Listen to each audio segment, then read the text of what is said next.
So, the Marvel's director, Nia DaCosta, has come out and been like, yeah, this ain't the movie I made. Nah. I didn't make that movie. Disown it, effectively. It's a peek behind the curtain of Marvel's and also Kevin Feige's complete shit show, basically. It's interesting. It's really, really interesting. So I thought we'd take a look because that movie is... Yeah, it's the biggest bomb that Marvel's had. It lost somewhere in the region of $300 million for Marvel. Not a stretch. That's not an exaggeration. It lost about $300 million for Marvel. So a huge disaster of epic proportions. So I thought we'd just take a look and see what they're saying. Hit subscribe, by the way, if you are new here or a returning viewer that's not yet subscribed. We're really growing this channel now, and I can't thank you enough. It's all down to you, so thank you so much. Also, side note, if you're interested in classic cars, I have a classic car clothing line. Yes, I know, a bit weird, but it's literally a hobby of mine. I adore them. Link down below in the description box. Check it out, Retro Classics. You will love it, genuinely. They're really cool. But anyway, look, this is a report on Deadline, so not some... Well, just it's mainstream media, right? So it's just an interesting thing that they're saying, that they're reporting on. And I'm glad that they're not shying away from it. But basically, filmmaker Nia DaCosta said she had always wanted to make a Marvel movie because, quote, she was a big comic book nerd growing up, but revealed that the reality of directing the mega-budget 2023 studio film The Marvels was a far different experience than she could have imagined. Womp womp. Speaking at Dublin's second annual screenwriting festival, Storyhouse, the Little Woods and Candyman director admits that when she came aboard to direct The Marvels, she stepped in to assist them, and she had to lean into the process. So, yeah, it's basic. This is why so many people don't want to work with Marvel, and presumably Lucasfilm as well, just Disney in general. Because it'll be the same thing. It'll be the same thing across the board. This is movie by committee. So listen to what she said. They had a date and they were prepping certain things.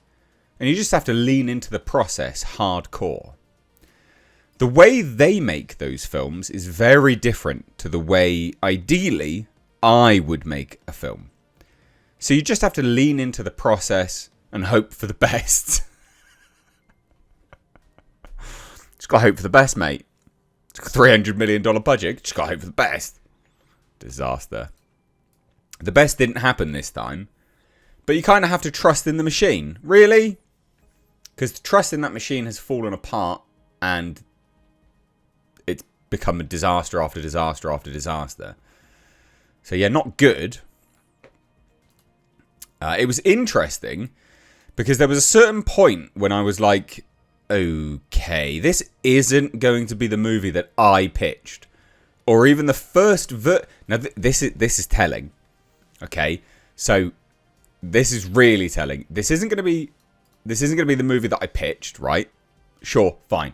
I understand that movies would change, so it's not going to be the movie that she pitched. But listen to this, or even the first version of the movie that I shot.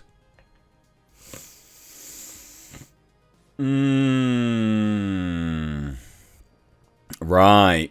Okay. Now we're revealing stuff. Now we're peeking behind the curtain, aren't we? So I realise that this is now an experience and it's learning curve, and it really makes you stronger as a filmmaker in terms of your ability to navigate. Wow. Wow. Now, they're wrong. Deadline is wrong on this. The Marvels was the lowest grossing film in the MCU after it was released in 2023, with net losses of the film sitting around $237 million. It is more than that.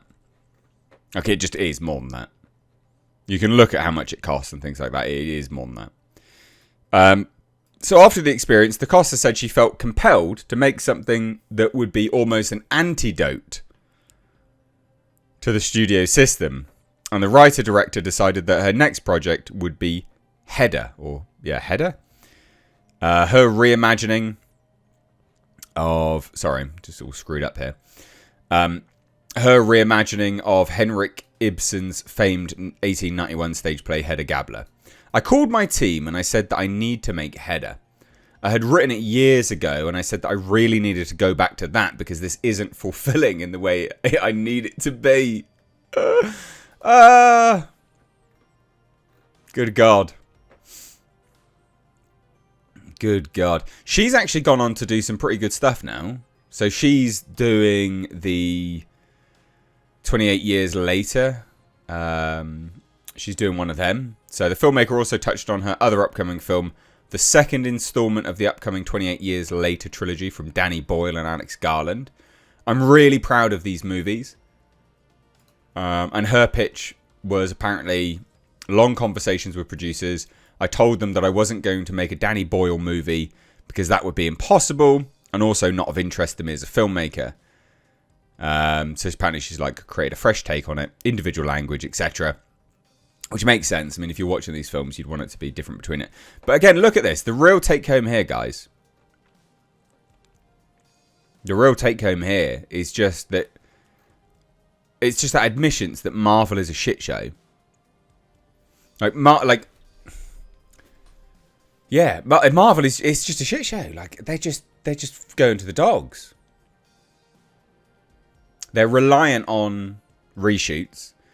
And they're reliant on reshoots to shape a film past what it was initially pitched, and then what it was initially shot, and then moving more. They just refine it and refine it and refine it. Now, ordinarily, we'd say that was a good thing. Like, it's good to refine movies, I think. Not in the way that they're doing it at the moment, because they are just falling apart. Now, lots of people will be like, well, Kevin Feige stretched too thin, blah, blah, blah, blah, blah, blah, blah. No, I just don't buy it. I just don't buy that. Sorry. No. Literally just don't buy it. Don't buy it. I don't believe he's stretched too thin. I don't believe that's the case. This is... yeah, it's just a peek behind the curtain. Just a peek behind the curtain. Now it makes sense as to why the Marvels was just... I mean, it was a disaster anyway. It was going to be a disaster. But, yeah. Filmmakers just coming out the woodwork. We've had it a lot. Filmmakers just coming out the woodwork being like, nope, this isn't good. Marvel and Disney, not good to work for. No. No. So, in the end, they'll end up with such a bad reputation that no one will want to work with them, no matter how much money they give them. Anyway, thought you'd find this interesting. Let me know your thoughts down below. Bye now.